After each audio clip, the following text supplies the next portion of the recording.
When we look at the life of Jesus, we see an example that he set for us to follow. And as we look at his example, we should also examine our own lives and see, okay, what are some ways that we can follow his example? What are some of the things that he was doing that we can do?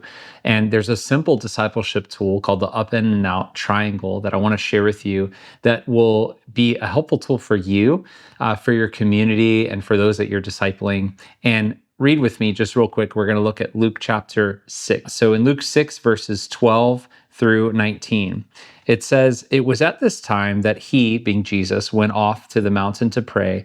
He spent the whole night in prayer to God. And when day came, he called his disciples to him and chose 12 of them, whom he named as apostles." Then it names the different names of the 12 apostles. Verse 17, "Jesus came down with them and stood on a level place. And there was a large crowd of his disciples and a great throng of people from all Judea, Jerusalem, and the coastal region of Tyre and Sidon, who had come to hear him and to be healed of their diseases. And those who were troubled with unclean spirits were being cured. And all the people were trying to touch him, for power was coming from him and healing them all." And so he goes on and begins to teach, and he begins to walk with these disciples that he had chosen, and he not only teaches them, but he shows them the way of the kingdom.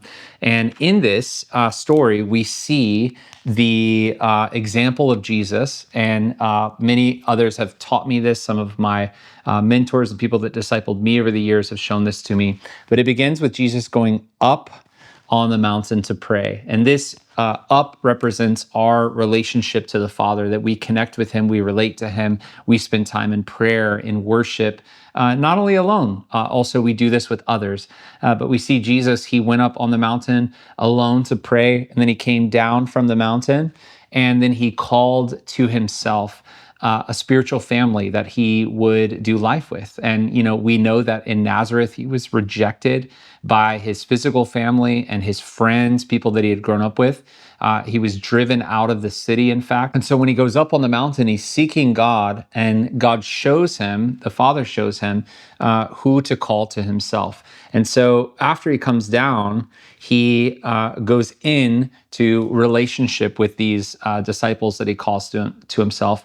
And in represents in our lives, as we follow the example of Jesus, we should also have community and relationship with others, fellowship, connection, friendships with other believers, where we're not just growing up with God, but we're also growing in community with each other, because we need each other in order to follow the example of Jesus. Jesus could have fulfilled his mission alone. He could have gone around to all the cities and preached and had big crowds, but his primary focus wasn't the big crowds, and it wasn't his ministry being built upon this platform that he had, but it was really built upon this spiritual family that he formed around himself.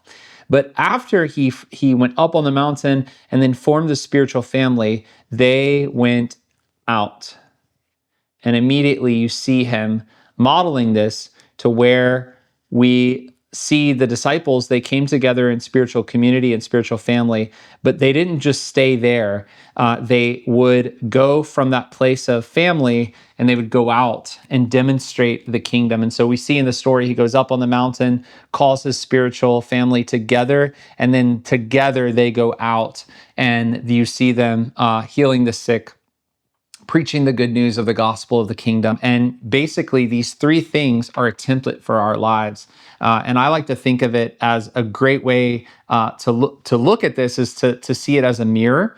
And what I mean by that is, when we look at the up in and out triangle as a mirror, we look at it and we say, okay, do I have times in my life where I am spending time with the Lord? When we look at it as a mirror and we look at in, we can ask ourselves, do we have time where we're connecting with other believers, not just seeing friends at church or passing, here and there, but are we known, and do we have a true spiritual family that we're walking with? And then not only that, but also, do we have places in our life that we're going out into the community and preaching the gospel? And yeah, this could be going on like an actual outreach or a mission trip, but also it could just be rhythms in our life where our focus is not on ourselves, but with our spiritual family, we're serving in a particular community. We're preaching the gospel, but also just in our daily lives, at work and in our neighborhoods or in various places. Maybe if we have kids, even like soccer practice, like sharing the gospel and reaching people that are all around us, sharing God's love and going out into the community. And this is a great way to say, do I have up, in, and out in my life? And another thing is, as God is using you to disciple others, you can have them assess their own lives and see, okay, hey, on a daily, weekly, monthly, yearly basis, is there an up, in, and out balance in your life where you're doing these things just like Jesus did? Are you doing these things? And also, you can use this even for the communities that God is forming around you as you're making disciples who make disciples. When you gather together, this is a great template for when you get together, to be sure that as a community, you're going up together in worship, in prayer, and in the Word of God. You're going in together in community and relationship and intimacy with each other, but also that frequently you're going out into the community together. And it's a great way to measure the health of a spiritual family, is saying, okay, do we have all these things? And I do believe that it's necessary to say, hey, whoa, we've been doing a lot of out and spending a lot of time in prayer, but we haven't really been getting together in honest and loving community. We need to do more of that. Or say, oh, we've been spending lots of time in worship and in the Word of God and getting to know each other in small groups, but we're not really going out. We're not really focusing outward. So we need to add that balance. And it creates this beautiful tension in our own lives where we follow the way of Jesus. We follow this three-dimensional life of Jesus. We can follow that and we can do it ourselves, but also train others and disciple others to also follow this example. So I would encourage you today to make an assessment of your life, draw the triangle.